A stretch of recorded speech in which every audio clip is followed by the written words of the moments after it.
네, 안녕하십니까. 오늘도 여러분들과 이기는 프레젠테이션 면접을 위해서 여러분들과 함께 전략 프레젠테이션 기획이라는 제목을 가지고 여러분들 오늘 1시간 동안 저와 함께 하시면 됩니다. 또 만나 뵙게 돼서 반갑습니다. 오늘은 소주제가 달려 있는데요. 제가 호텔 관광, 항공산업 분석과 PT 면접 기출, 풀이라는 소제목을 가지고 왔습니다. 지난 시간에 저희들이 기획하는 방법, 기획하는 이론 이런 것들을 좀 살펴봤습니다. 그래서 실제 오늘은 기출 문제를 가지고 직접 저희가 함께 해볼 수 있다는 이런 좀 취지를 가지고 준비한 내용이니까 여러분들 잘 따라오시고 또 연습하시는 데 많은 도움 받으시길 바라겠습니다. 오늘 저희 진행할 내용들 하나씩 살펴볼게요. 첫 번째로 호텔 관광, 항공산업까지 제가 준비했는데요. 이런 산업의 기본적인 동향에 대해서 한번 살펴보고요. 두 번째는 호텔 관광, 항공산업의 채용 동향에 대해서 한번 살펴보도록 하겠습니다. 그리고 산업에 대한 동향, 그리고 채용에 대한 동향을 살펴본 다음에 사실 조금 산업별로 면접에 대한 트렌드가 조금씩 다르죠. 우리가 오늘 살펴보는 이 산업의 면접 트렌드는 어떤 방향성을 가지고 있는지 함께 살펴보겠습니다. 마지막으로 이렇게 산업 트렌드, 채용 동향, 산업 동향 다 살펴보셨으니까 실제 우리 관련 기업 하나의 면접 작년도 이제 기출 가지고 실제 풀이해보는 시간을 마련해 보도록 하겠습니다. 여러분들 PT 면접 기출에 들어가기에 앞서 지금 나온 제가 제시해드린 순서처럼 여러분들께서 스터디를 계속 하셔야 돼요. 자료 수집하시고 정리하신 내용이 있어야 우리 기출 면접 기출 풀이해 나가시는 데 도움을 받으실 수가 있습니다. 그러면 본격적으로 하나씩 내용에 들어가 보도록 하겠습니다. 첫 번째, 호텔 관광 항공산업까지 동향을 좀 간략하게만 살펴보려고 해요. 여러분들 사실 관심 굉장히 많으신 분야죠. 첫 번째로 제가 우리 이런 얘기를 준비했어요. 고용 없는 성장 시대의 효과적인 산업이다. 굉장히 관광 산업이 앞으로 우리 굉장히 부각되고 있고 효과적인 산업으로서 많이 얘기가 되고 있습니다. 서비스로서 어떤 우리 고용 창출도 하고 부가가치를 만들어낸다는 의미에서 굉장히 효율성이 높은 산업이라고 볼 수 있습니다. 그리고 두 번째로는요, 국내외 관광 수요의 지속적인 성장 추세는 사실 우리 확인하실 수가 있어요. 아주 가까이에도 어떻죠? 우리 예전보다 훨씬 더 많이 여행 좋아하고 또 해외로의 여행 이걸 많이 하고 있죠. 사실 남의 이야기가 아니라 우리도 사실 여행 많이 하게 됐다는 것만으로도 우리 수요가 늘어났다는 걸 사실 확인하실 수가 있습니다. 세 번째로요. 상대적으로 그래도 비교적 취업률이 높습니다. 높은 편이기 때문에 여러분들 많이 관심 갖고 계시고요. 마지막으로 제가 드리는 내용은 서비스 산업의 기술화에 대해서도 관심을 가지고 보실 필요가 있습니다. 서비스 산업이 어떻게 기술화되고 있죠?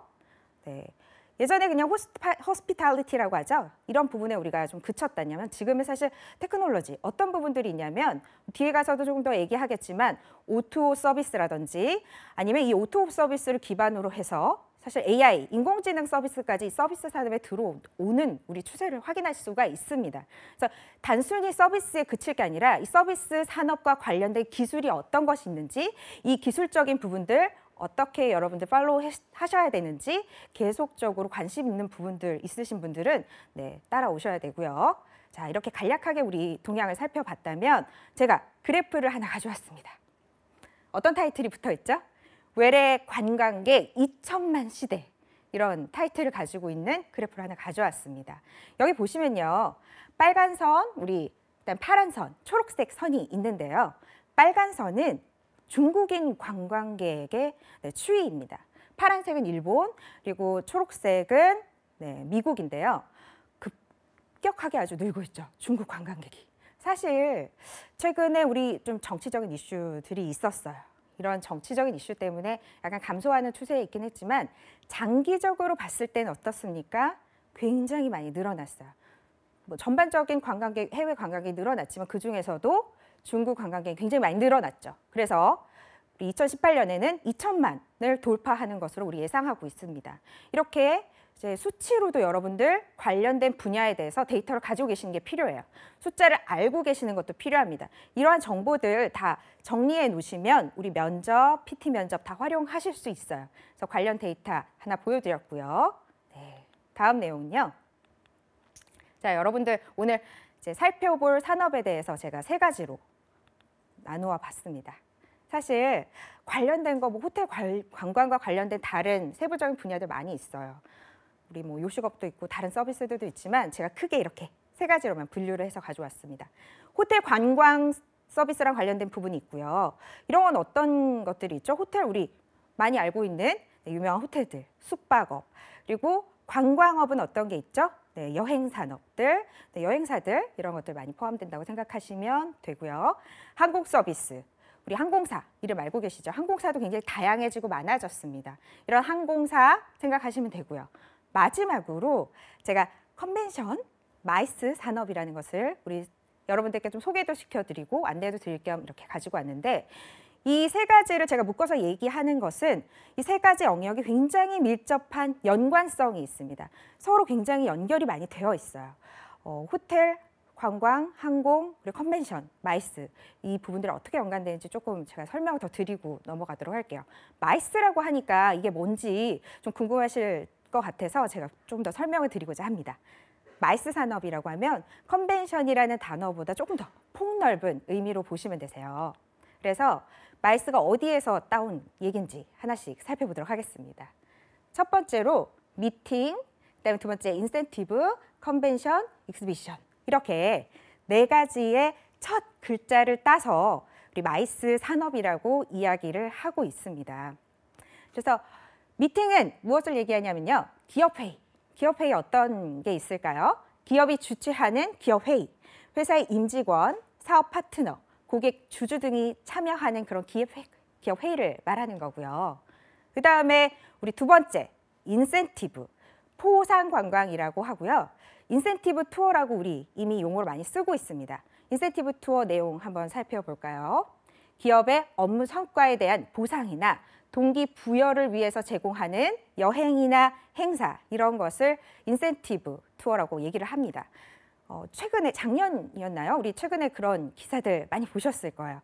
중국에서 굉장히 많은 인원이 한국에 들어와서 한강에서 치맥 파티를 했다. 이런 기사들 보셨는데 기억하실지 모르겠어요. 그것도 사실 인센티브 투어로 들어온 거였거든요. 중국에서도 최근 굉장한 대규모로 인센티브 투어로 한국에 오기도 했고 우리나라 기업들도 인센티브 투어를 해외로 나가기도 합니다. 그렇죠. 성과에 대한 보상으로서 이렇게 여행의 목적 또는 교육의 목적을 가지고 어떤 관광이나 이런 해외 어떤 다양한 것들을 제공하는 것을 인센티브 투어라고 합니다. 이 시장도 굉장히 큰 시장이라고 말씀드릴 수가 있겠죠.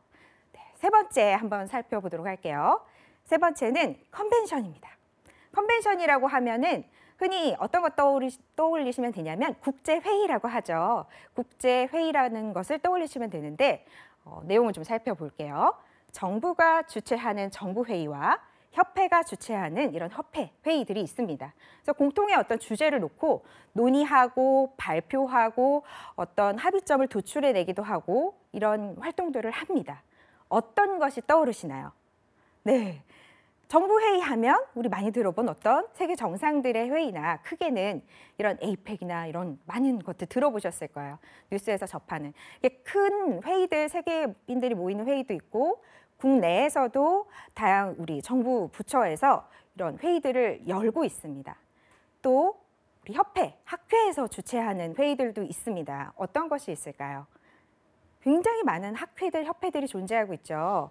뭐 세계 어떤 무슨 암 학회, 암 협회라든지 아니면 최근에 그런 대회도 있었어요. 세계 수학자 대회라든지 이런 다양한 학계의 협회의 어떤 세계 협회에서 이런 컨벤션 국제 회의를 개최합니다. 국제 회의 개최할 때 어떻게 할까요? 나라들, 회원사들을 돌아가면서 우리 비딩을 통해서 차기 국가는 어디가 될지 이러한 유치 활동을 통해서 개최 국가를 정하고 그 국가에서 이제 세계 여러 각국 협회에 있는 나라들이 모여서 네, 이런 국제회의를 개최하게 되는 거죠. 네, 마지막으로 우리 전시회. 전시회는 그래도 좀 더 가깝게 느껴지실 거예요. 여러분도 실제로 많이 참여하기도 하실 것 같다는 생각이 듭니다. 전시회는 어떻게 설명을 했는지 잠깐 살펴볼까요? 기업의 상품과 서비스를 구매자에게 소개하고 또 판매하려고 홍보하는 그런 자리를 말합니다. 그래서 다양한 전시회가 요즘 열리고 있어요. 우리 관심사의 폭이 넓어지면서 전시회의 폭도 굉장히 넓어지고 있습니다. 그래서 이 전시회는 개인을 상대로 B2C 커스터머를 상대로 판매하는 자리이기도 하고 소개하는 자리이기도 하고요. 그다음 B2B 기업을 대상으로 해서 소개하고 홍보하고 판매하는 이런 자리이기도 합니다. 그래서 이 네 가지 크게 나누어 본 이 산업을 마이스 산업이라고 얘기를 하는데 제가 이걸 안내드린 이유가 있어요. 호텔 관광, 항공, 컨벤션 이런 분야는 우리 이 마이스 산업과 다 밀접한 관계가 있기 때문에 이러한 정보, 이러한 단어, 개념 알고 계시는 것들이 굉장히 도움 많이 되실 거예요. 그렇죠? 국제회의 개최하면 호텔 필요하고 항공 필요하고 다양한 어떤 관광 프로그램 필요하고 모든 요소들이 함께 연결이 되어 있습니다. 이렇게 해서 제가 마이스에 대한 설명 좀 간략하게 드렸습니다. 다음으로 이런 컨벤션을 개최하는 사람들을 뭐라고 부르냐면요. 제가 요거 하나 설명을 좀 드리고 넘어가고 싶어요. 제가 했던 일이기도 하고 우리 PCO라고 하는데 PCO가 국제회의 기획자를 뜻하는 말입니다. 그래서 잠깐 제가 지난 시간에 말씀드렸어요. 이 프레젠테이션 실무했던 경험에 대해서 말씀드렸는데 이 국제회의 기획을 하면서 제가 프레젠테이션을 위한 입찰 제안서를 참 많이 작성하고 또 PT하는 경험들 이런 것들을 할 수 있었고 그것을 통해서 또 여러분들을 만날 수 있는 이런 자리가 사실 준비가 된 것 같습니다. 네, 이 국제회의 기획자가 어떤 것인지 잠깐만 좀 살펴볼게요. 여러분들에게 소개해드리는 의미도 있고요. 또 관심 있는 부분들, 또 새로운 영역에 좀 도전해 보실 수 있도록 제가 좀 안내를 잠깐 드리겠습니다. 국제회의 기획자는 우리 PCO라고 얘기하는데 무엇의 약자냐면요. 프로페셔널 컨벤션 오거나이저의 약자입니다. 그래서 회의를 기획하는 사람을 얘기해요. 기획하는 것만 얘기하는 것이 아니라 실제로 운영하는 것들이 아주 중요한 업무인데요. 그러면 우리 정의를 어떻게 내려놨는지 한번 같이 살펴보도록 하겠습니다. 관광진흥법에서는요. 국제회의업을 이렇게 정의하고 있습니다. 국제회의업이란 대규모 관광 수요를 유발하는 국제회의를 개최할 수 있는 시설을 설치, 운영하거나 국제회의의 계획, 준비, 진행 등의 업무를 위탁받아 대행하는 업, 운영하는 것뿐만 아니라요. 계획하고 준비하는 것들, 모든 것이 다 포함이 됩니다. 그래서 국제회의 기획자의 매력은 A부터 Z까지 모든 것을 경험하고 직접 해볼 수 있다는 그런 매력이 또 있습니다. 그러면 PCO만 있는 게 아니에요. 간략하게 제가 밑에 좀 표시해놨는데 PEO도 있어요. 우리 아까 전시 보여드렸잖아요. 전시를 기획하는 사람들은 우리 PEO라고 약자를 얘기하기도 합니다. 전시회사들도 많이 있어요. 그래서 여러분들이 일하고자 하는 어떤 취업하려고 하는 이 폭을 좀 넓힐 수 있는 부분 제가 안내드린다는 측면에서 우리 국제회의 기획에 대해서도 간략하게 좀 설명을 드렸습니다. 자, 하나씩 우리 산업 동향에 대해서 살펴보도록 할게요. 호텔 관광에 대한 어떤 산업 동향 제가 간단하게만 준비를 했습니다. 관광 산업의 수요 물론 증가하고 있죠. 그리고 사실 예전부터 우리 서울이 굉장히 글로벌한 도시임에도 불구하고 객실 수가 모자란다는 얘기들이 굉장히 많이 있었어요. 그래서 2013년부터 2015년까지 최근에 객실 수가 굉장히 많이 증가했습니다. 서울에만 7천여 객실이 증가했다고 해요. 여러분 주변에도 다양한 어떤 종류와 크기의 호텔들이 굉장히 많이 생긴 것을 볼 수 있을 겁니다. 이것만 제가 얘기하고 싶은 건 아니고 또 하나 드리고 싶은 말씀이 있어요. 우리 아까 잠깐 시작할 때 산업 동향에 대해서 말씀드릴 때 이 얘기를 잠깐 언급했습니다. 오토 서비스. 우리 호텔 관광에 대한 이 우리 산업도 조금 더 폭넓게 보면 오토 서비스도 포함시킬 수 있을 것 같습니다. 그렇죠? 왜냐하면 우리 오토 서비스라는 거는 온라인 투 오프라인. 네. 그래서 온오프라인 연계하는 서비스. 여러분들 어떤 거 떠오르시면 되죠? 호텔 검색해서 연결해서 우리 결제해서 우리 호텔 예약할 수 있는 앱들 굉장히 많이 생겼어요. 그런데 이러한 앱 서비스들이 단순히 연결만 하는 앱도 있지만 실제로 호텔 어떤 브랜드화시키고 호텔을 관리하고 이 서비스까지 관리하는 그런 오토 서비스 제공하는 업체들도 있기 때문에 이러한 시장에서는 시장 규모도 굉장히 커지고 있지만 또 관련된 이런 정보, 우리 서비스에 대한 지식 가지고 있는 분들을 많이 필요로 하고 있습니다. 네, 이렇게 우리 호텔 관광 서비스에 대한 산업 동향을 간단하게 살펴보았고요. 다음으로는 항공 서비스에 대한 산업 동향 간략하게 짚어보겠습니다.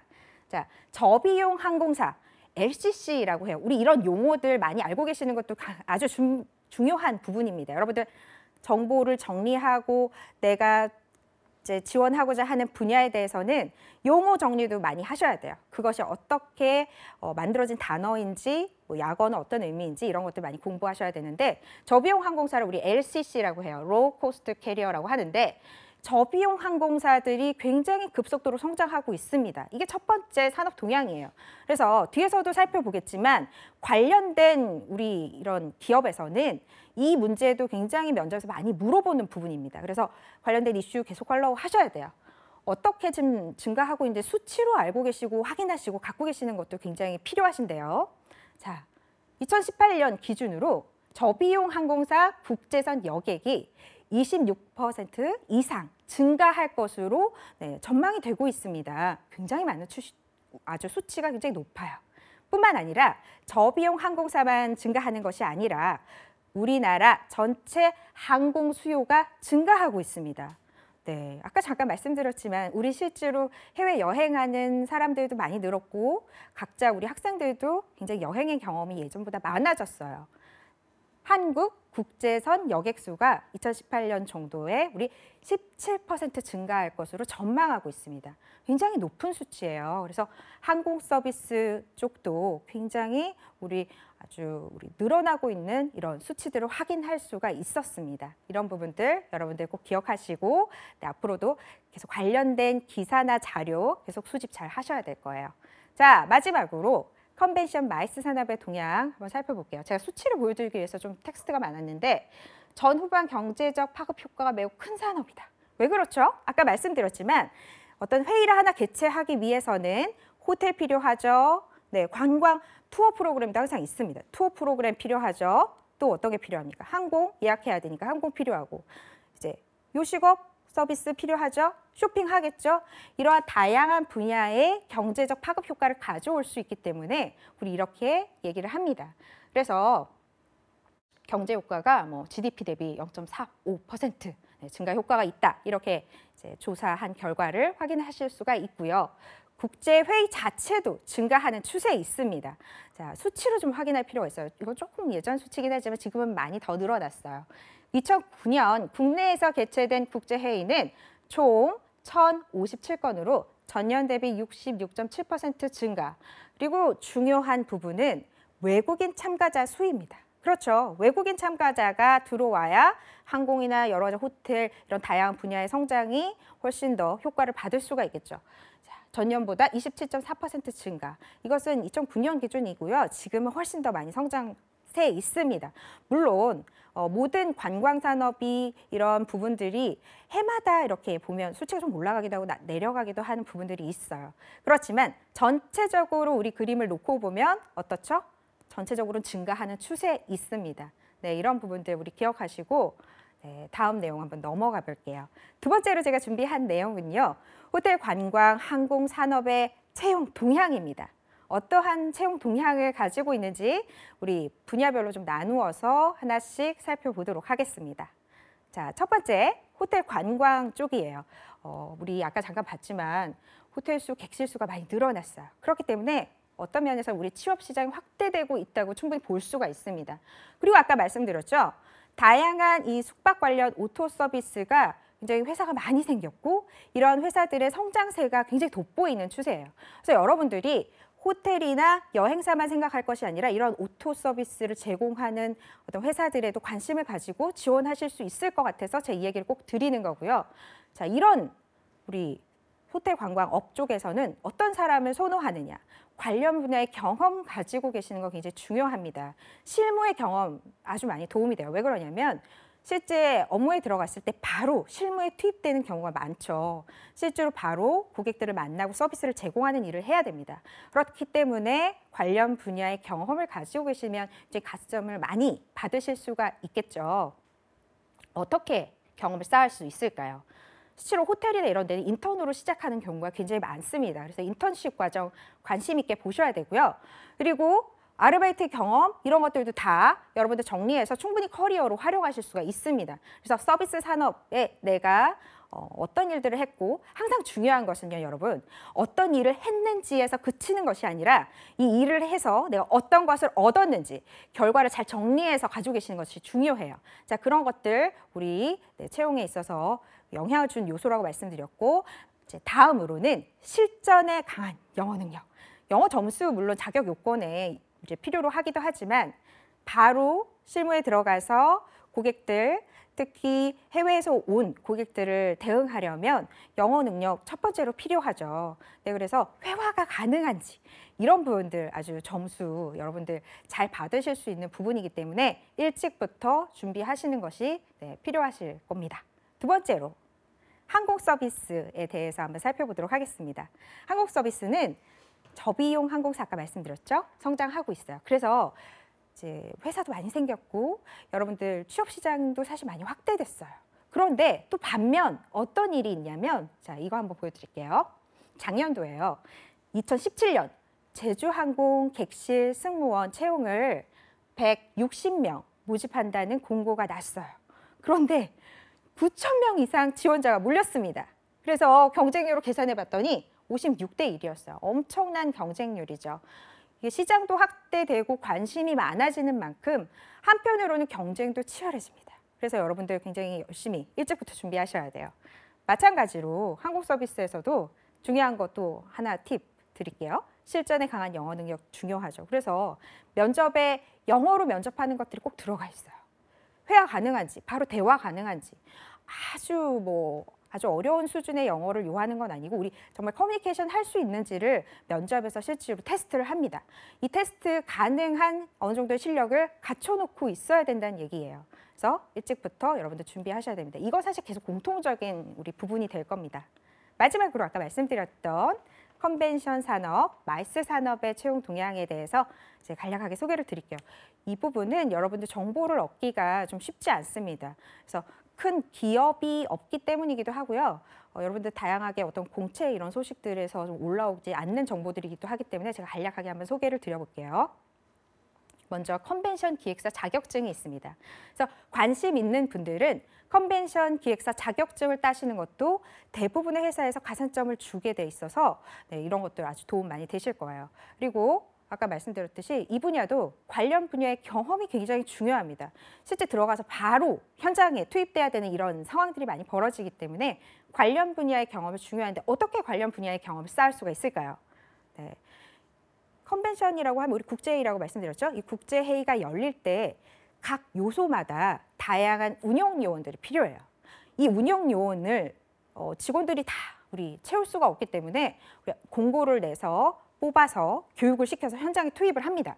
이 현장에 투입되는 어떤 운영 요원들의 경험이 여러분들 이 일을 하는 데 있어서 굉장한 도움이 많이 되세요. 그렇기 때문에 수시로 나오는 공고기 때문에 확인하기 좀 어려우실 수 있어요. 그래서 관심 있는 회사들, 관심 있는 분야 계속 이제 자료를 정리하시고 공고를 계속 확인하셔야 되는 좀 어려움은 있지만 이런 운영 요원의 경험을 쌓으신다면 실무하시는 데도 도움이 되고 실제로 채용되는 데 있어서 굉장히 많은 점수를 받으실 수가 있습니다. 그래서 이런 부분들 여러분 기억하셨다가 아르바이트도 되시고 나의 커리어에 도움도 되는 부분들이니까 한번 이제 해보시면 좋을 것 같고요. 마찬가지로 너무나 중요합니다. 실전에 관한 영어 능력. 우리 오늘 말씀드리는 부분들은 굉장히 실제적인 능력이 많이 필요한 그런 분야들이에요. 그래서 회화 가능하고 회화만 필요한 게 아니라 우리 영어로 이메일도 쓸 수 있어야 되고요. 또 어떤 일도 있을 수 있냐면요.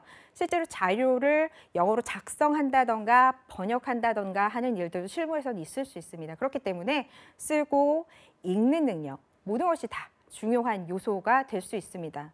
잠시 말씀드렸지만 컨벤션 회사들은 이렇게 좀 공채 이런 것들이 좀 없는 경우가 많아요. 수시 채용이 많습니다. 그렇기 때문에 수시로 정보 확인하셔야 되고요.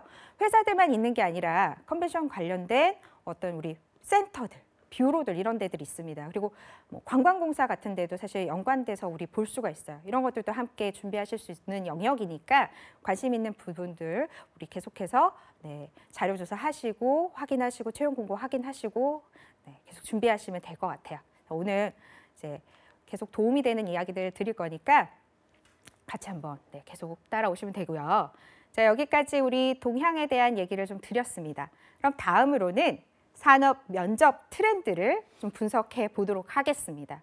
우리 지금 말씀드린 우리 관광, 그리고 호텔, 그리고 항공, 컨벤션 이런 쪽에서의 산업은 어떤 우리 면접에 주안점을 두고 있는지 하나씩 살펴보도록 하겠습니다. 네, 여러분들 산업의 면접 트렌드를 한번 확인해 보도록 하겠습니다. 면접 트렌드 첫 번째로는 우리 면접이 점점 더 강화되고 있어요. 이전보다 면접이 훨씬 더 중요하게 여겨지고 면접이 차지하는 비중도 늘어났어요. 그러나 우리 특히나 이 분야에서는 면접이 훨씬 더 중요할 수밖에 없는 것은 서비스 직군이기 때문에 그렇죠. 그래서 토론 면접 많이 있고요. 프레젠테이션 면접 들어갑니다. 그리고 또 뭐가 있죠? 이미지가 굉장히 중요하기 때문에 이미지적인 요소도 면접에서 많이 확인하게 됩니다. 우리 회사와 좀 이미지가 맞는지 이런 것들도 중요하게 보는 요소들이죠. 그래서 면접 준비하실 때 이런 것들 우리 토론, 프레젠테이션, 이미지적인 요소들 다 같이 생각하시고 준비하셔야 돼요. 두 번째, 계속 말씀드렸죠. 실용회화적인 부분입니다. 우리 토익, 탭스, 오픽, 토익 스피킹 이런 것들 점수를 어느 기준을 잡고 요하기도 하지만 영어 면접이 다 있어요. 영어 면접이 있기 때문에 실제 회화 가능하고 여러분들 커뮤니케이션 이런 것들 대응 능력을 보는 거기 때문에 영어 면접도 같이 준비하셔야 됩니다. 그리고 다음은요. 우리 인성평가 모두 중요하게 생각하는 부분이에요. 다른 기업도 다 마찬가지입니다. 하지만 특히나 우리 서비스 직군은 인성평가를 보는 관점이 조금 더 다르다고 보실 수 있어요. 어떤 부분에서 다르죠? 조직에 대한 적응력도 중요하지만 서비스를 제공하기에 적절한 아주 품성을 가지고 있는가, 인성을 가지고 있는가 함께 같이 보는 요소겠죠. 그래서 인성평가에 있어서도 이런 요소도 여러분들 함께 기억하셔야 되고요. 이런 것들도 사실 전체적인 추세이기도 하고 우리 또 이 분야에서도 관심 있게 봐야 되는 부분인데 노스펙 이색 채용 이런 것들 블라인드 채용 마찬가지로 우리 이 산업에서도 지금 최근 많은 이슈들이 나오고 있습니다. 관련된 기사를 제가 하나 준비했어요. 2017년 6월 달에 연합뉴스 기사인데요. 블라인드 채용이 대세, 노스펙 이색 채용 기업들 눈길. 여기 소개된 다른 기업들도 많이 있었는데 우리 관련된 내용만 하나만 볼게요. 제주항공은 상반기 신입 병력 채용에서 1차 서류 심사 전형 없이 지원자들에게 뭘 하라고 그랬냐면 소셜 네트워킹 서비스, SNS, 인스타그램 영상을 제출하도록 했습니다. 그래서 1차 서류 전형이 아예 없었어요. 이것만 가지고 평가한 다음에 2차 임원 면접으로 선발을 실제로 했습니다. 그래서 굉장히 화제가 많이 돼서 기사에 많이 나오고 여러분들 접한 내용일 거예요. 이런 추세들이 앞으로는 점점 더 더해질 수 있기 때문에 여러분들 좀 기억하시고 함께 준비하시면 도움이 될 것 같습니다.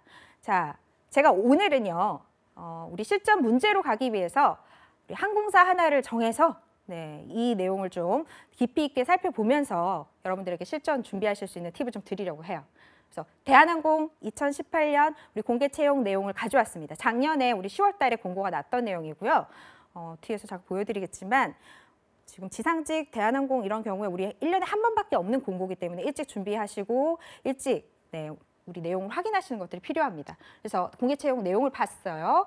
신입, 전문 인력 이렇게 나누어져 있고요. 일반, 기술, 신입은 이렇게 나누어져 있습니다. 신입의 일반, 기술 나누어진 거 내용 한번 볼게요. 대상 전공 어떤 것들이 있는지. 자, 일반에서는 상경, 호텔 경영, 법정, 통계, 수학, 신문, 방송 다양하게 있습니다. 그리고 언어적인 우리 전공들도 많이 대상 전공으로 써놨어요. 그래서 특별한 우리 제한이 많이 있지는 않습니다. 기술, 마찬가지로 기술은 관련돼 있는 항공이라든지 기계공학, 전자, 컴퓨터, 금속, 화학공학 그래서 아주 제한이 있는 것은 아니고 이런 분야로 우리 나누어져서 일반직과 기술직으로 나누어서 진행이 되게 됩니다. 자, 전문 인력은 우리 경력을 가진 석박사니까 우리 좀 넘어가 볼게요. 그래서 공개 채용 내용 간략하게 한번 살펴봤습니다. 자, 그러면 우리 대한항공의 지상직이라고 하죠. 우리 지상직 면접 순서에 대해서 한번 알아보도록 하겠습니다. 먼저 시작되는 것은 항상 서류 전형. 첫 번째로 서류 전형 다음에는 우리 1차 면접에서 어학도 있지만 토론도 있어요. 그래서 토론 준비도 함께 하셔야 됩니다. 그 다음에 우리가 가장 초점을 두고 있는 내용 어떤 게 있죠? 2차 면접, 영어, PT. 영어 면접도 있고요. PT 면접이 이제 2차 면접에서 진행이 되게 됩니다. 그리고 2차 면접 통과하신 분들 대상으로 3차 면접은 임원 면접으로 진행이 되는 거예요. 그래서 보통 9월에서 10월 공고가 나게 되니까 이런 순서로 진행이 되는구나, 언제쯤 공고가 나겠구나 이런 것들 확인하시고 준비하시면 됩니다. 자, 그러면 대한항공의 면접 어떻게 진행되는지 우리 깊이 있게 분석을 해볼게요. 지난 시간에 봤던 틀 그대로 가져온 겁니다. 여기에 맞춰서 내가 지원하고자 하는 기업이 어떻게 진행되는지 여러분들 사전 정보 갖고 계셔야 된다고 했죠. 그래야지만 우리 실전 문제 연습하시는 데 도움을 얻으실 수가 있으세요. 자, 첫 번째 주제는 어떻게 나오냐면 물론 제가 지난 시간에 말씀드렸듯이 지원 기업, 직무와 연관성 있는 주제가 나옵니다. 그런데 그 방식이 중요한 거예요. 이 방식을 알고 어떻게 진행되는지 아셔야 되는데 2개의 주제를 주어줍니다. 이 2개의 주제 중에서 택 1 하는 방식으로 돼 있기 때문에 2개 중에서 여러분들이 조금 더 내가 잘 접근할 수 있겠다 하는 주제를 빠르게 선택하시면 돼요. 시간은 준비 시간 한 30분 정도 주어집니다. 근데 여러분들 다른 데도 마찬가지예요. 여기뿐만 아니라 다른 면접에서도 알아보니까 지난 우리 작년에 30분 주더래, 20분 주더래. 그랬을 때 우리가 어떻게 전략을 세워야 되냐면 30분 주어진다고 해서 30분 내가 풀로 쓸 수 있는 시간으로 생각하시면 안 돼요.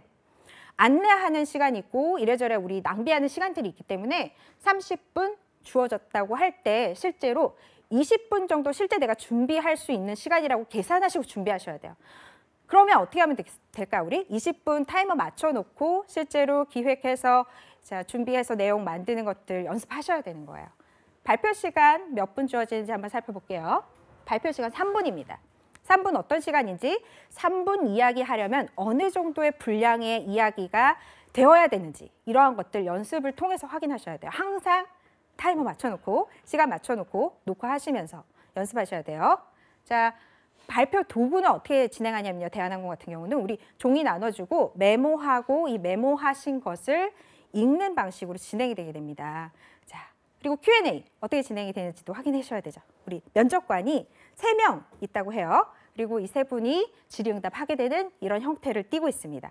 면접의 형태 잠깐 살펴보고 우리 본격적인 PT 면접 기출 풀이 한번 들어가 보도록 하겠습니다. 자, 대한항공 얘기를 계속했기 때문에 제가 대한항공 작년도 기출 얘기 가지고 오늘 풀어볼 건데요. 자, 그러면 본격적으로 우리 기출 문제를 풀어보려고 합니다. 자, 제가 이걸 가지고 왔어요. 많은 것들이 있었지만 좀 재밌는 이슈인 것 같아서 이걸 가지고 왔는데 어떤 문제가 있었냐면 대한항공에는 제너럴 리스트가 필요할까? 스페셜 리스트가 필요할까? 그리고 이것만 물어본 게 아니에요. 육성 방법은 무엇이 있을까? 이것까지 물어보는 PT 면접 주제가 있었습니다. 그래서 이게 작년도 우리 기출이에요. 이것을 가지고 우리 오늘 한번 얘기를 해볼까 합니다. 자, 그러면 여러분들이 해나가셔야 되는 순서가 있어요. 첫 번째로는 개념 정리 필요합니다. 개념 어떻게 정리하시는지 이따 보여드릴게요. 그다음에 개념을 정리한 다음에 분석하셔야 돼요. 분석하시는 거 아주 중요하죠. 그 다음에 뭘로 하셔야 되냐면 주장, 근거, 결론 이런 거 정리해서 쓰는 거, 본론 만들고 결론 만들고 하시는 것들을 하셔야 되죠. 마지막으로 뭐 하셔야 되냐면 질의응답까지 준비하셔야 돼요. 질의응답 준비하는 시간 굉장히 어렵죠. 그렇기 때문에 지난 시간에 말씀드렸지만 여러분들 사전에 어떠한 질문들이 형태가 가능할지, 어떠한 형태에 어떻게 대응해야 될지 이런 것들을 미리 연습하셔야 되고 이 질문에는 짧은 시간이지만 이러한 질문이 가능하겠다. 이런 것들을 예상하고 그 20분 안에 조금 방향, 전략, 그리고 내가 어떤 방향성을 가지고 이 질의에 응답할 것인지에 대한 전략을 세우셔야 돼요. 특히나 질문, 우리 응답하는 것에 있어서는 내가 한 가지의 방향성을 잘 가지고 이걸 흐트리지 않고 대응하는 것도 굉장히 중요한 문제이기 때문에 내 방향을 명확하게 해서 정리하시는 것들이 이제 필요합니다. 네. 계속 하고 있는 얘기예요. 우리 큰 그림을 좀 봐야 된다 그랬어요. Why, What, How. 이 세 가지를 먼저 생각하셔야 됩니다. 어떻게 생각하실 수 있을까요? 이 질문을 왜 했을까? 자, 이 질문의 의도는 무엇일까? 무엇도 있지만 왜가 들어가 있죠? 그리고 이 질문에서 무엇을 이야기해야 되는가? 나는 무엇을 이야기해야 되는지, 그리고 무엇을 묻고 있는지도 다시 한번 파악하셔야 돼요. how에 해당하는 것은 어떤 게 있을까요? how. 어떻게 이 문제를 접근해 나가야 되고 나는 어떤 방식으로 내 의견을 표현할 것인가. 표현하는 것도 방법론적인 내용도 있겠지만 이 표현하는 방식의 문제도 우리 how에 포함될 수가 있습니다. 그래서 왜, 무엇을, 어떻게 이 세 가지 먼저 생각해 보시고 네, 실제로 우리 분석하고 이 자료 만드는 작업에 우리 돌입을 하셔야 돼요. 자, 지난 시간에 봤던 그림이 또 나왔습니다. 구조화 훈련하는 거 나왔어요. 자, 키워드 뽑아낸 다음에 그 다음에 어떻게 해야 되죠? 다음 단계로 키 센텐스 뽑아낸 다음에 어떻게 한다고요? 본론 먼저 구성합니다. 본론. 네, 본격적으로 어떤 얘기를 할 것인지. 본론에는 소주제가 두 가지일 수도 있어요. 꼭 세 가지여야 된다는 원칙은 없습니다. 한 가지일 수도 있어요. 시간에 따라서 이것은 적절히 배분을 하셔야 돼요. 여러분 만약 1분 내에 얘기해야 되는 거라면 1분 동안 얘기해야 되는 1분 스피치인 경우에는 이 소주제가 많아지고 세 가지 넘어가게 됐을 때 실제로 시간 안에 끝내기가 어렵습니다. 그래서 시간적인 거 잘 보시고 전략적으로 이 몇 가지를 내가 세울 것인지도 생각하셔야 돼요. 자, 본론 만드신 다음에 뭐 하라 그랬죠? 서론 만드시고 결론 만들고 하는 우리 이 그림을 머릿속에 넣고 다시 한번 네, 우리 키워드 분석으로 넘어가 보도록 하겠습니다. 키워드 뭐가 있었죠? 이 질문에서는 제너럴리스트, 그다음에 스페셜리스트, 그리고 여기서 그치지 않았어요. 육성 방법은 무엇인가? 제 나름대로 제 생각을 가지고 키워드 정리를 해봤습니다. 이건 제 생각이에요. 여러분들의 의견 다를 수가 있습니다. 그래서 여러분들이 생각하는 나름의 정리하셔야 돼요. 제너럴리스트는 무엇인지, 스페셜리스트는 무엇인지, 육성 방법은 뭘 얘기하라는 것인지 여러분 나름대로 개념을 정립하시고 정리하셔야 돼요. 이게 먼저 돼야지 되겠죠. 그래 어떤 방향으로 내가 주장을 할 것인지 이런 것들이 네, 정리가 될 수가 있습니다. 제너럴리스트는요, 저는 이렇게 정리를 해봤습니다.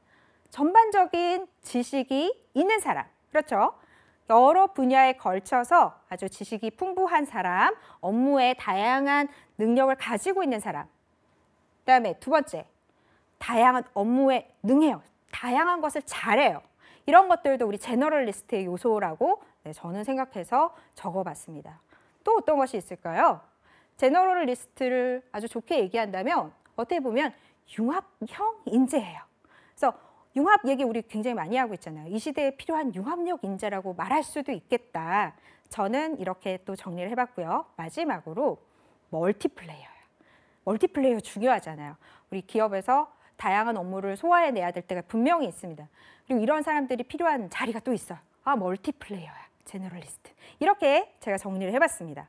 그러면 그 다음 스페셜리스트는 어떻게 정리를 할까요? 물론 이걸 다 정리하실 필요는 없어요. 여러분들이 입장 정리를 하실 때 적절한 그 방향에서만 정리를 하시면 되는데 저는 쭉 보여드리는 거예요. 자, 스페셜리스트 뭐라고 얘기하실 수 있죠? 특정 전문 분야의 전문가. 그래서 한 분야가 있죠. 스페셜리스트는 자신의 분야에서의 전문가를 뜻합니다. 그 다음으로는 차별화. 남과 다른 차별점이 있어야 스페셜리스트다. 일반적으로 다 아는 거 하는 거 말고 분명히 차별점이 있어야 한다. 이런 것이 스페셜리스트라고 저는 정리했습니다. 다음으로는요. 지식 정보 사회에서는 스페셜리스트가 아주 적합해. 전문 정보를 요하고 있고 전문 지식을 요하는 이 시대에 맞는 인재야. 그래서 스페셜리스트에 이 키워드 또 넣었어요. 그리고 저는 이렇게 정리했습니다. 스페셜리스트라면 정말로 스페셜리스트라면 대체 불가능해야 돼. 다른 사람으로 대체될 수 없는 존재여야지만 스페셜리스트라고 할 수 있어. 저는 이렇게 정리를 해봤습니다. 자, 그래서 제너럴리스트와 스페셜리스트 한쪽을 우리 선택하라고 했기 때문에 이렇게 정리를 해봤어요. 그 다음에 한 가지 더 있었죠. 그게 육성 방법입니다. 육성 방법은 뭘 물어본 걸까? 자, 우리 다시 한번 개념 정리를 해볼게요. 교육 방안을 물어본 거라고 말할 수 있겠죠. 또 인재를 개발하는 방법을 물어본 겁니다. 우리 육성 방법이라는 것에 어떤 것이 사실 또 저는 포함되어 있다고 생각하냐면요. 미래 전망에 대한 것도 같이 얘기하고 있는 거라고 생각해요.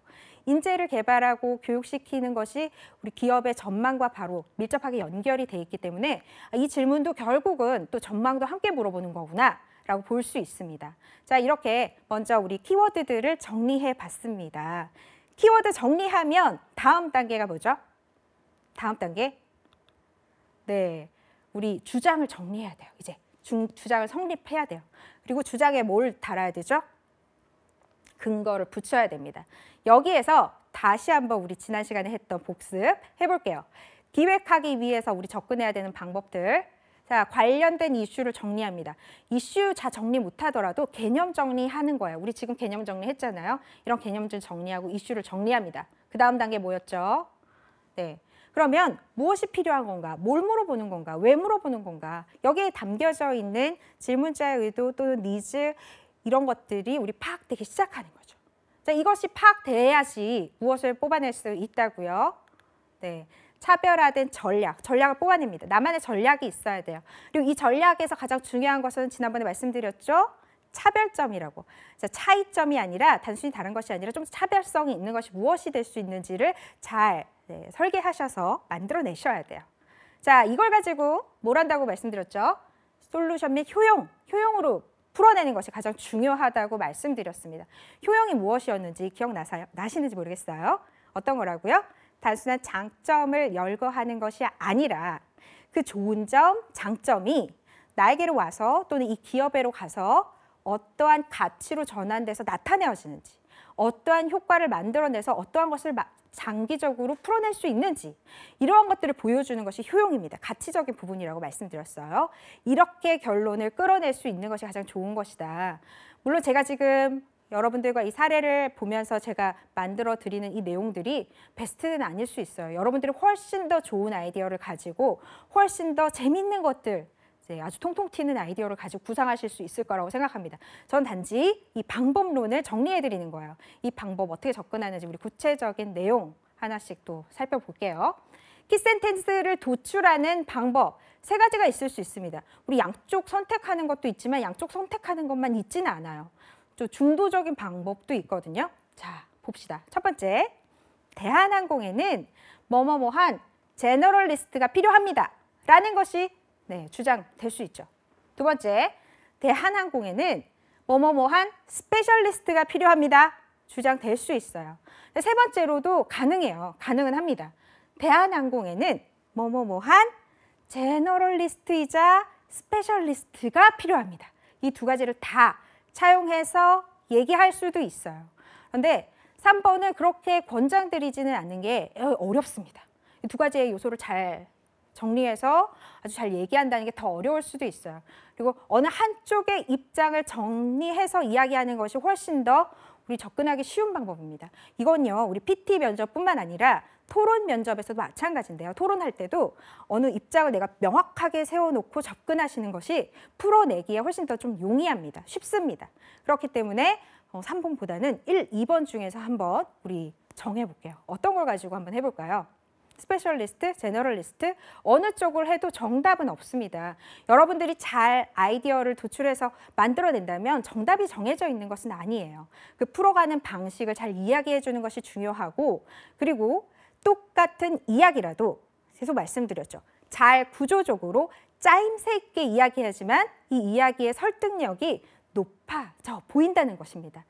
물론 비언어적인 요소, 목소리 이런 다른 요소도 다 중요해요. 그럼 첫 번째 뭐가 되어 있어야 된다고요? 이야기의 내용을 잘 정리해서 구조적으로 보여주는 것 이런 것이 가장 중요한 요소이기 때문에 이 사실을 항상 기억하시고 우리 계속 한번 살펴보도록 하겠습니다. 저는 어디에서 힌트를 얻었냐면요. 우리 아까 잠깐 제가 공고 내용 보여드렸던 거 기억나세요? 2018년 공고 내용을 다시 한번 살펴보도록 하겠습니다. 이거는 2018년 내용만 해당하는 건 아니에요. 자, 우리 대한항공 하면 떠오르는 말이 있어요. 항상 광고 문구에도 들어가고 항상 우리 캐치프레이즈처럼 얘기하는 게 있어요. 뭐죠? Excellence in flight. 이 얘기를 하고 이 밑에 세 가지가 또 적어져 있어요.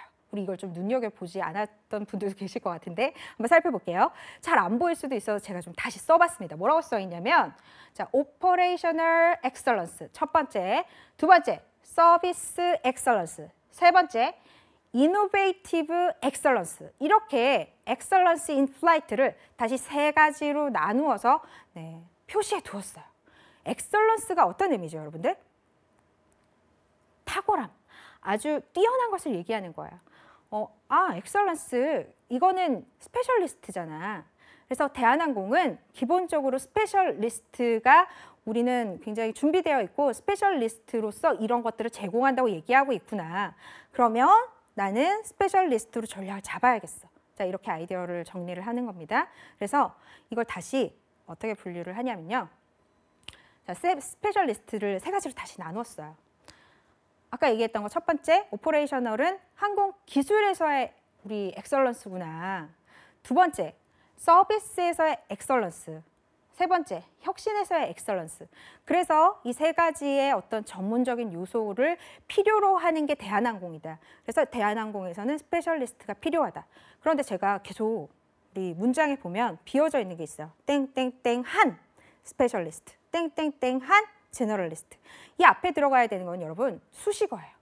어떠한 스페셜리스트라고 표현할 것인지 이 전체 우리 본론에서 다루는 이 근거들을 포함하실 수 있는 좋은 수식어를 가져와서 한정시키기도 하고 이 정보를 한정시킨다는 건 사실 또 구체화시키는 거예요.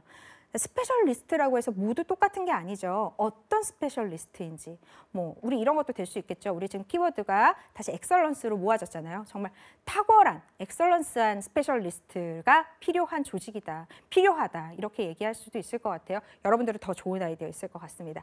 정리하셔서 더 재밌는 거, 훨씬 더 좋은 아이디어로 이 수식어 한정시키고 구체화시키는 작업을 하셔야 돼요. 자, 그래서 항공 기술이라는 건 어떤 걸 얘기하는 거죠? 굉장히 이건 기술 분야예요. 그냥 누가 들어도. 그렇죠? 그래서 대한항공에서는 아주 최신, 아주 우리 테크놀로지, 첨단 테크놀로지가 필요한 부분이다. 항공 기술을 이끌어 나가는 그런 우리 기업이 돼야 한다. 그런 의미에서 이 기술적인 엑설런스, 기술적인 스페셜리스트가 필요하다. 첫 번째. 두 번째, 서비스. 무엇보다 가장 아주 훌륭한 서비스. 서비스도 전문화된 영역이다. 서비스도 아주 우리 고도로 심리를 파악하고 서비스 어떤 서비스를 제공했을지 했을 때 만족도가 높아지는지 이런 연구에 의거해서 아주 세밀하게 제공되어지는 전문적인 영역이다. 그렇기 때문에 대한항공에서는 이런 서비스에서의 전문가가 필요하다. 자, 세 번째, 혁신. 아주 혁신적인 요소를 가지고 있는 기업이 이 시장에서 살아남을 수 있다. 경쟁이 점점 치열해지고 있고 혁신의 요소를 가지지 못하면 살아남을 수 없는데 이 혁신 또한 전문적인 요소이다. 끊임없이 공부하고 발전하지 않은 사람은 이노베이션 가질 수 없다. 이러한 요소를 가지고 세 가지를 정리해 봤습니다. 문장의 구성, 우리 표현 방식은 여러분들 여러 가지를 쓸 수 있지만 이제 키워드 이렇게 정리를 해놓고 말로 표현해 보시는 거예요. 이런 연습들도 같이 하셔야 되는 거고요. 자, 키워드 이렇게 정리를 좀 했습니다. 그런데 이 주제에서는 우리 스페셜리스트인지 제너럴리스트인지 하나만 선택하는 것에 그치지 않았어요. 그래서 하나가 더 있었죠. 그렇기 때문에 어떻게 되는 거예요? 본문의 구성이 본문 1, 본문 2 이렇게 구성이 되는 겁니다. 그럼 본문 2가 될 수 있는 것들을 넘어가기 전에 우리 사전 조사를 잠깐 한번 해보도록 하겠습니다. 어떤 것들을 우리 기존 정보로 가지고 있어야 되는지. 이건 현장에서 우리 조사할 시간이 나오진 않아요. 핸드폰 사용이 금지되기도 하고 우리 정보를 얻을 곳이 없습니다. 그래서 어떻게 하셔야 되는 거죠? 사전에 스터디 하셔서 가지고 있어야 되는 정보입니다. 자, 어떤 것들을 제가 좀 예로 가져왔는지 한번 함께 살펴볼게요. 유사한, 우리 물어본 게 뭐였죠? 인재 육성하는 방법에 대해서 물어봤습니다. 그러면 타사의 인재 육성하는 방법을 참고할 수도 있어요. 그런 것들 가져오는 것도 아주 좋은 방법일 수 있습니다. 우리 A라는 기업에 내가 지원한다고 해서 A라는 기업만 아주 찬사를 늘어놓는 건 매력 없을 수 있어요. 훨씬 더 뛰어난 다른 방식들, 다른 데 것들 우리 조사에서 가지고 와서 차용하려고 하는 거 굉장히 좋은 모습이고 열심히 우리 스터디했다는 걸 보여줄 수 있는 것이기 때문에 필요한 아주 좋은 정보들은 잘 정리해서 뭐 경쟁사뿐만 아니라 우리 유명한 기업들, 유망 기업들에 대한 정보들 다 가지고 있어야 돼요. 자, 제가 우리 좀 참고로 했던 것은 우리 이것입니다. 삼성전자에 마스터 제도라는 것이 있어요. 이게 뭐냐면 사내의 분야별 R&D 전문가를 육성하는 그런 제도라고 합니다. 2009년도부터 마스터 제도라는 것을 운영해서 이제 R&D 전문가다 보니까 어떻죠? 기술 부문의 어떤 차세대 리더를 우리 육성한다. 이런 취지를 가지고 있어요. 연구원들이 해당 분야의 전문가로서 연구에만 매진해서 우리 기업의 전문성을 높이기 위해서 만든 제도다. 이런 것들이 있습니다. 이것을 얘기하면서 내가 아이디어를 어디서 가져왔는지, 어떤 것들이 실제로 유사하게 다른 데서 활용돼서 어떻게 잘 되고 있는지 근거를 제시해 줄 수 있는 것들을 가지고 오셔야 되는 거죠. 자, 그런 근거들을 수집하는 효과로 제가 삼성전자의 마스터 제도라는 것을 하나로 사례로 들었습니다. 그러면 자, 대한항공의 인재 육성 프로그램은 어떤 것이 있는지도 알아야 돼요. 여러분 지원하려고 하는 기업에 일단 정해지면 어떤 거 먼저 하셔야 되죠? 홈페이지 들어가서 우리 인재상 확인하시고 그리고 대표 인사말도 보시고 어떤 프로그램들이 있는지 그리고 인재상 밑에 보면은 실제로 어떤 복리후생이 있는지들까지 나와 있어요. 복리후생에 보면은 어떤 교육 프로그램을 제공하는지도 나와 있기도 하고 그리고 뉴스나 관련 검색해 보시면 이러한 프로그램 어떤 게 진행되는지 뿐만 아니라 관련된 정보 어떤 것들이 있는지 여러분들 아실 수가 있어요. 이런 정보들을 충분히 습득해서 가셔야겠죠. 이 기업이 어떻게 운영되고 있는지에 대한 정보도 여러분 가지고 계셔야 되는데 오늘 필요한 부분 쪽 인재 육성에 관련된 거기 때문에 대한항공은 어떠한 인재 육성을 하는 방향을 가지고 실제로 운영하고 있는지 잠깐 또 살펴볼 필요가 있습니다. 자, 경력 개발 제도, 멘토링 제도 이런 것들은 실제로 다양한 기업에서 운영하고 있는 부분이죠. 두 번째, 글로벌 역량 강화 프로그램. 대한항공은 특히나 이런 부분에서 필요하니까 잘 운영하고 있다고 합니다. 온라인 직급별 필수 교육과정 운영. 이것도 많은 기업에서 하고 있어요. 온라인으로 우리 항상 뭐 외부에 나가서 교육을 받는다던가 하는 게 꼭 쉽지는 않잖아요. 그래서 온라인으로 직급별로 필수 이수 교육과정 운영하고 있는 곳들이 많습니다. 자, 근데 또 이런 좋은 프로그램이 있네요. 신규 임원이 되면 MBA 프로그램을 제공해 줍니다. 이런 것들도 굉장히 좋은 프로그램이에요. 그리고 눈여겨볼 만한 것들이 사내 대학인 정성대학이라는 것을 운영해서 이 사내 대학인 정성대학에서 다양한 것들을 배울 수 있습니다. 기술적인 것들을 습득하실 수가 있어요. 그리고 관련돼 있는 인하대, 항공대 대학원에 진행하면 우리 장학금도 줍니다. 자, 이런 거 제도를 봤어요. 자, 그러면 육성 방법 어떻게 끌어내야 되죠? 뭐뭐뭐한 스페셜리스트를 육성하기 위해서는 성장 지원 프로그램이 필요하다. 그런데 이거 잘 하고 있어요, 대한항공은. 두 번째, 나 이런 것도 필요할 것 같아. 사내 공모제를 통한 직무 배치. 자, 직접 공모해서 내가 일하고자 하는 곳에 직무를 받는다면 훨씬 더 전문가로서 성장할 수 있는 기회가 될 것 같아. 그러나 무엇보다도 얘기한다는 건 차별성이 있는 지점이 있어야 되는 거예요. 사내 전문가 자격증 제도 같은 것이 있으면 좋겠다. 나는 이런 것들이 더 필요한 부분이라고 생각한다 하고 얘기를 해주는 차별성을 자기가 만들어내는 지점을 설정하셔야 돼요. 자, 그러면 이것을 통해서 결론을 어떻게 끌어내는지 확인해 볼게요. 뭐뭐뭐를 통한 전문가 육성은 대한항공에 무엇을 가져올 것입니다. 효용으로 그쳐야 된다 그러죠. 효용으로 마무리하셔야 된다고 했습니다. 자, 이미 대한항공은 무엇을 통해서 사내 전문가 가장 잘 하고 있습니다. 그러나 나는 여기에 마스터 자격증 제도라는 것을 만들어서 이 세 가지 분야에 있어서 마스터 자격증 제도를 만들었으면 좋겠습니다. 이런 것들을 운영할 때 대한항공에 있어서 전문성이 공신력이 더해지고 이 전문성의 신뢰도가 높아질 것이라고 저는 생각합니다. 이러한 주장을 제가 좀 정리를 해봤어요. 결론이죠. 결론을 정리해봤습니다. 무엇을 가져올 것이다. 우리 자사가 어떤 것을 누릴 수 있을 것이다로 그치는 것이 우리 효용으로 마무리하는 거라고 했어요. 여러분들 얘기하실 때 말씀하실 때 항상 참고하셔야 되는 화법이 하나 있습니다. 자, 이거는 우리 PREP라고 제가 어렵게 영어로 써놨지만 우리 알고 있는 뭐죠? 양괄식 화법이에요. 그래서 처음에 얘기하실 때 주장, 본문이 지금은 우리 리즘과 이그젠플이 두 가지 있는 거예요. 이 두 가지 덩어리가 있는 거고 포인트, 결론 다시 한번 반복해 주시는 거. 말씀하실 때 이 화법의 순서에 따라서 이 구조에 따라서 이야기하셔야 된다는 것도 기억하셔야 되고요. 자, 이 흐름에 따라서 PR, EP 순서로 얘기를 하면 됩니다. 자, 오프닝 설계하는 것도 필요해요. 뭐 다양한 얘기들을 하긴 힘들지만 어떻게 오프닝하지? 어떻게 이야기를 꺼내지? 이런 전략들도 한번 여러분들 설계해 보실 필요가 있습니다.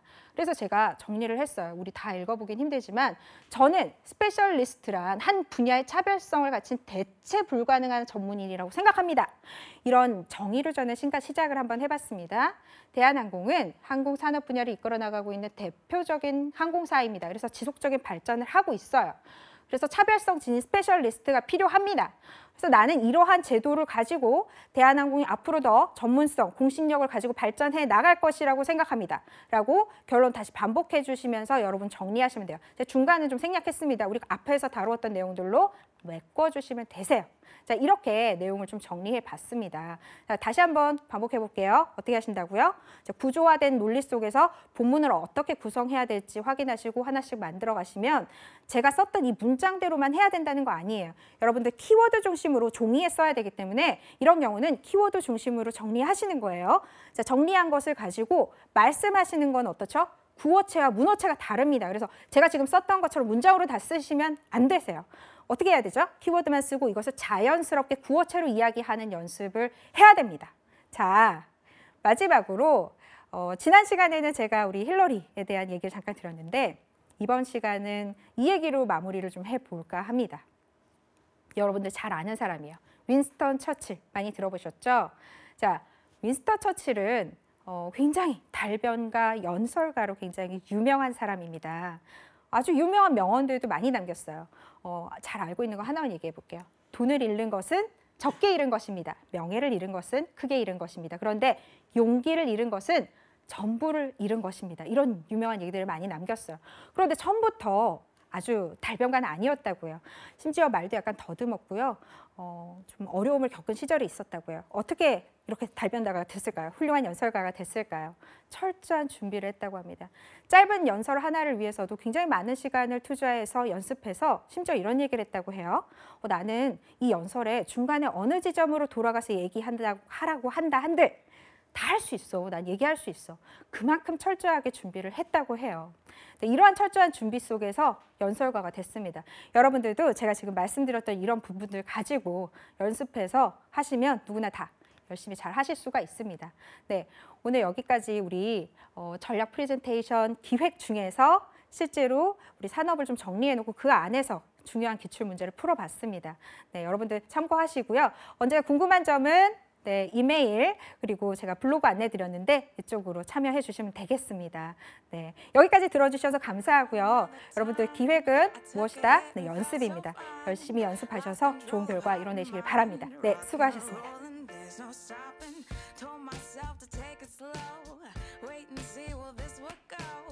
Check me now.